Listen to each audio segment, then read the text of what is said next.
Y'all, I am loving this trend. Okay, I like a lot of the trend. Like anything, there's always like those few that I'm like, you know. I have been seeing this trend all over my For You page, and it's basically where the girlies are talking about basically propaganda that we've been seeing on our social media that we are and we aren't falling for. So I thought, what better time than to do another Unfiltered GRWM.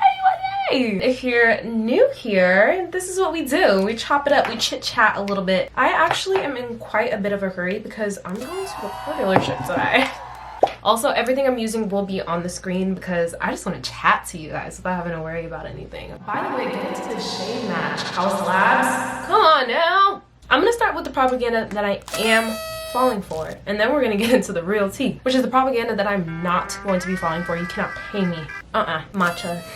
I love matcha. I don't understand the people that say that it tastes like grass. I've always liked matcha though. That's the thing. Like, I've never not liked matcha. I mean, of course, you have to get a good matcha. But overall, I've never like tasted matcha and been like, ew, this tastes like grass.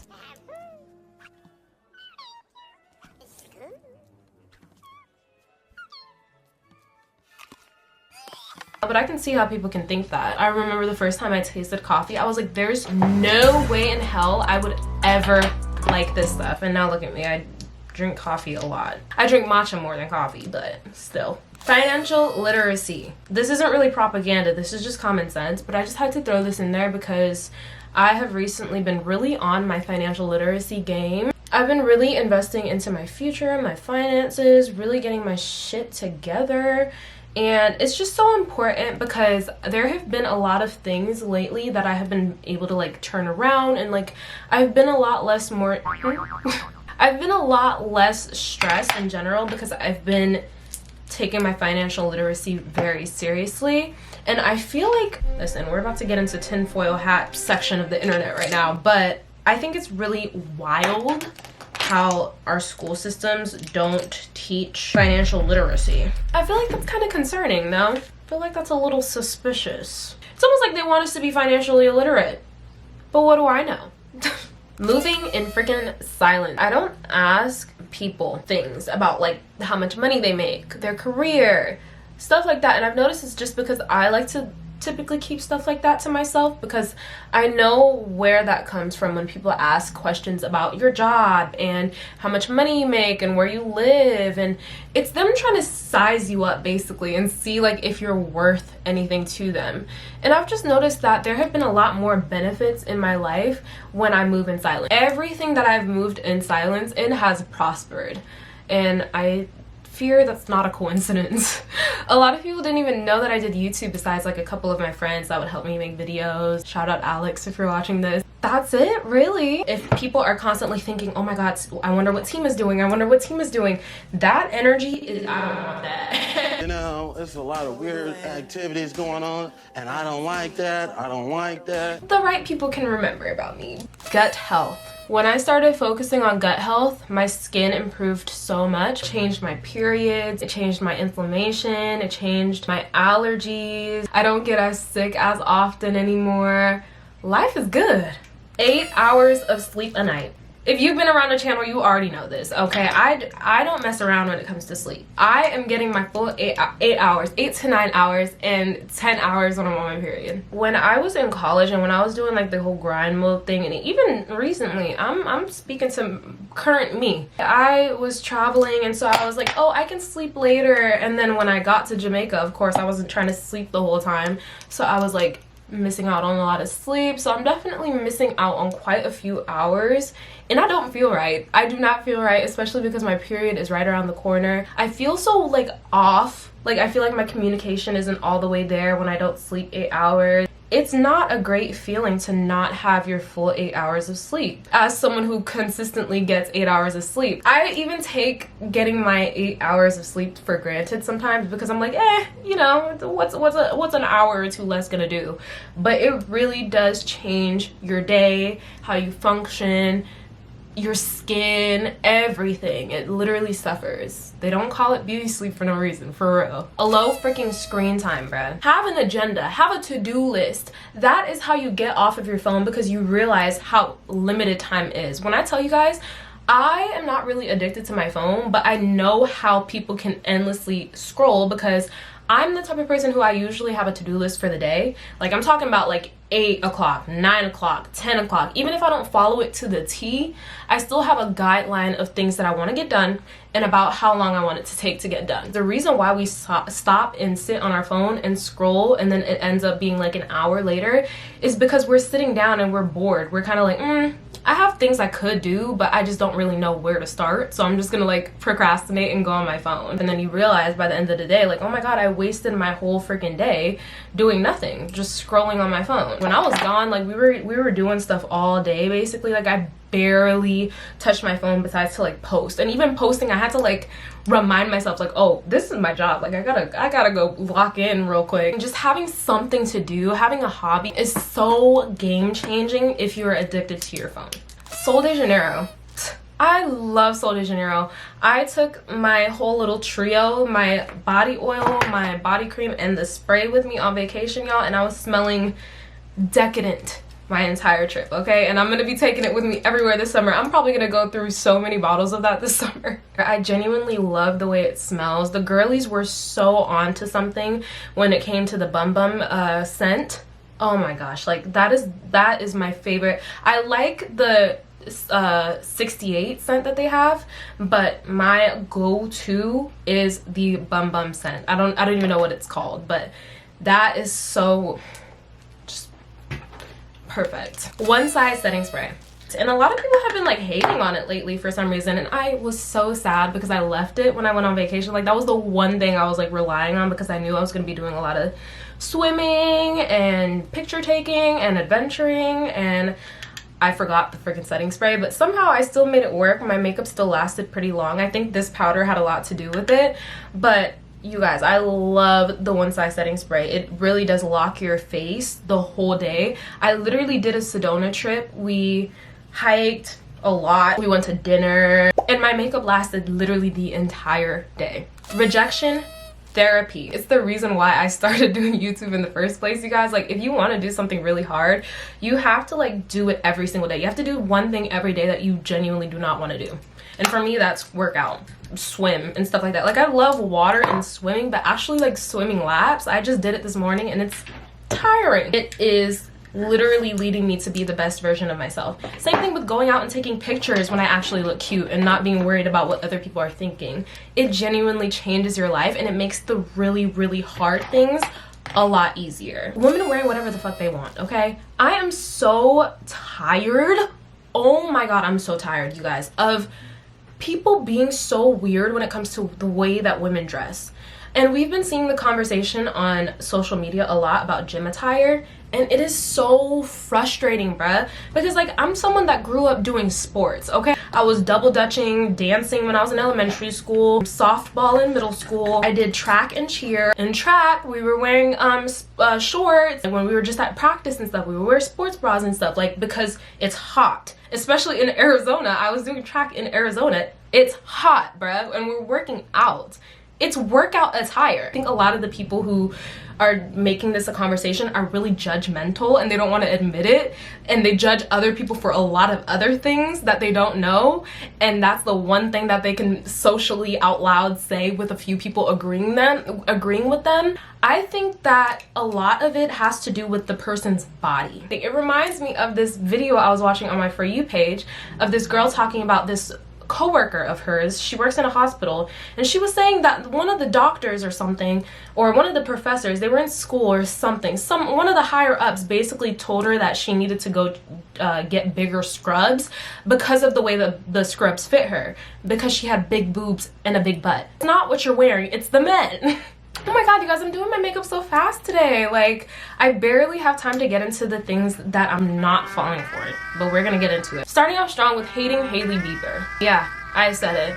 I used to make commentary videos. If you've been around the channel for a while, you probably know that. But when I saw the whole Hailey Bieber controversy going on, I think that's when I started realizing that that's not the type of content I want to make anymore, because narratives can get spun so easily. Like, bro, I knew that it was kind of like people were grasping at straws with them when I came to the realization that, like, they're married. Bro, we don't know too much besides what they show us. They choose to show us, mind you. What the hell is to say that they're not happily married? And even so, like, what is the point?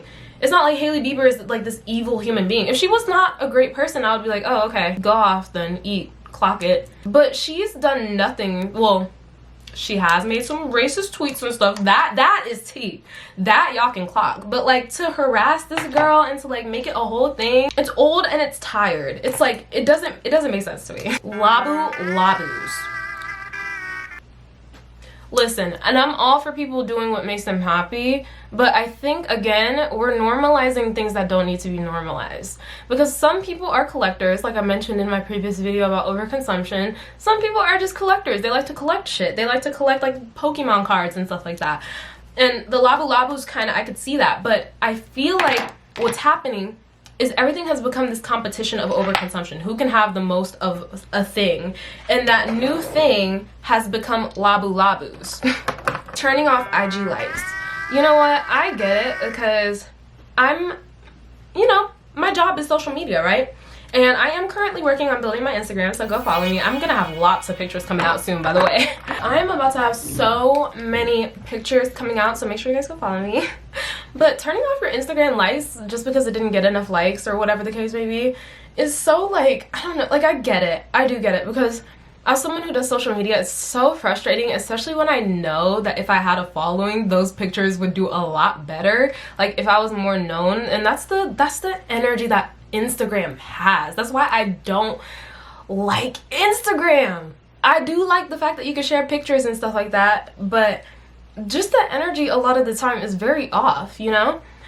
But that doesn't mean I'm gonna like be ashamed of my likes and stuff like that. Like, bro, that does not matter, because at the end of the day, I'm a baddie and I know that.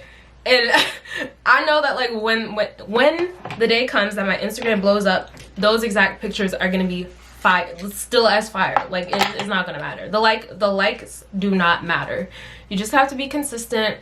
You just have to realize that, you know, it takes time, dedication, and consistency. But turning off your Instagram likes because it doesn't get enough likes is just kind of like, I don't know, it's not necessary, you know? Now I'm going in with my one size. Finding everything embarrassing. I cannot stand people that find everything embarrassing. Like, bro, life is so short, bro. Like, have fun. You know, it's just because they want to have a cool card, bro. Because I know sometimes like people got like bullied when they were growing up, or like they had a parent that was not very nice to them, and so they think like, oh, like I have to be like really self-aware and self-conscious. Bro, let that shit go. Go get therapy. Go find you a good friend group and let go of that shit, please. Because realistically, you're blocking yourself from a lot of blessings because you think everything is embarrassing. If you are the type of person that finds what other people do embarrassing too, you're not gonna ever do anything. Veneers. Sorry, y'all can never, yeah, I'm not falling for that propaganda. There are some that look really good, and then if you like really feel like you need it, go for it. But I feel like there's nothing better than someone's natural teeth, at least. And I know some people, like I know people personally who really struggle with their teeth before, and they got braces and stuff like that, and it really helped. But I feel like just the shape and just the structure of your natural teeth, there's nothing that can compare. But I guess that doesn't apply if you get really good veneers, because then, you know, no one will be able to tell. Not having girlfriends, okay? Like, I see a lot of videos, and this is coming from someone who has, y'all, I could do so many story times. I don't even know if I want to, because I just know that some of these people would be still lurking on my shit, and I just don't want to give them that energy, you know what I mean? I'm gonna use the Sol de Janeiro 68. Look at that. I was just talking about this. As someone who has had my own experiences with like horrible friend groups, horrible friendships, horrible friends, I've moved around a lot, so I've had to make a lot of friends. I've seen a lot of sides of a lot of people.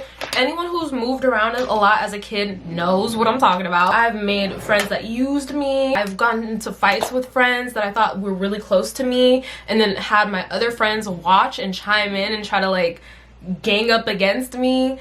But none of that has made me hate girlhood. None of that has made me one of those girls that's like, oh, I can't see, I can't have girlfriends. No, I have a couple, very small amount, but I have such good girlfriends and I love them to death. Like, there's nothing like having girls. Nobody gets it like girls do. What I'm saying is, don't let those few bad apples of relationships taint your whole entire viewpoint on girlhood and having friends. Because I was there before. I was there before, and friendship trauma is so real and it's not talked about enough, but that is not the end all be all. Stanleys. I'm so sorry guys. You can't convince me. And I saw people like, oh well, my Stanley is this, and like I love my Stanley, and like good. That's great. I'm glad you like it, but for me it's a no. I'm not falling into it. It's the same thing with the Labubus. Like it's like my frontal cortex developed enough to where I'm like, okay, like I know where this is going. Like I know what this is. I don't need a collection of Stanleys. I don't need a collection of Starbucks cups. I don't need a collection of this, a collection of that. That's not I would much rather spend that money like traveling or something like that. And even just having a Stanley, like it's a $40 cup for what? I could get, and I have this cute ass rhinestone bedazzled cup that I got from TJ Maxx. It's literally the cutest cup in the world. It looks just like a Stanley, but it actually has like a good lid, and it's really like spill proof, and it does not break. It has been my tried and true. The thingies are falling off a little bit, the little crystal things, but I have some because I've been bedazzling my stuff lately, and I'm gonna just slap that shit back on and call it a day. Pessimism and defeatism, okay? I do feed into defeatism a lot of the time, and that is because of some personal stuff. And honestly, a lot of people would say like I have a very good reason for thinking that way sometimes, especially with like cars and stuff. Like I've had a lot of like strange coincidences. That's all I'm gonna say about that. But it's really easy to be like, oh my god, everything just happens to me, like everything is my fault, everything is this, everything is that, oh poor me.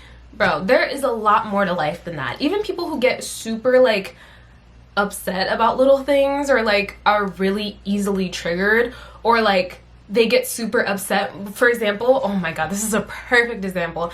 I was on the train in Atlanta because I was connecting to my flight to Phoenix from Montego Bay, and we were taking this train. If you know the Atlanta, Georgia airport, you know what I'm talking about. We were taking the little train to like the different terminals, right? And so I had a headphone into this ear, right? And I'm a really polite person, like in person, like if you ask me to move, I'll move, right? But I hear this girl behind me, and she's like, excuse me, and I didn't know she was talking to me at first because she was so far away from me too, but I still heard her through my headphone. She was so far away from me too, and there was space right next to me too, so I was like, I don't know, yeah, I just, because you can't be talking to me, I'm not really in the way.